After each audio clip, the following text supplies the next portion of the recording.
She changed America at 15 years old. On March 2nd, 1955, in Montgomery, Alabama, a 15-year-old black high school student named Claudette Colvin refused to give up her seat to a white passenger on a segregated bus, 9 months before the iconic Rosa Parks and her historic protest, during which she refused to give up her seat to a white man on a segregated city bus. Colvin had just learned about black leaders like Harriet Tubman and Sojourner Truth in school.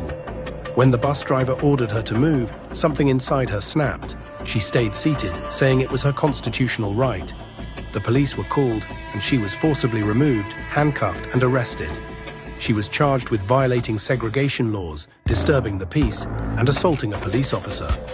The assault charge was particularly damaging and left her with a criminal record that followed her for decades.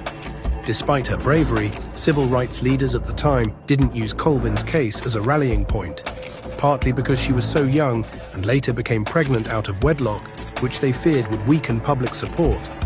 Instead, they waited and used Rosa Parks, an older, well-respected woman, to launch the Montgomery bus boycott. Years later, Colvin testified in the federal case Browder v. Gale, which led to the U.S. Supreme Court ruling that bus segregation was unconstitutional. Yet her contribution was largely forgotten by history. For over 60 years, Colvin lived with a criminal record. In 2021, at the age of 82, a judge finally granted her request to have her record expunged, declaring that it served no purpose to maintain it and acknowledging her crucial role in the civil rights movement.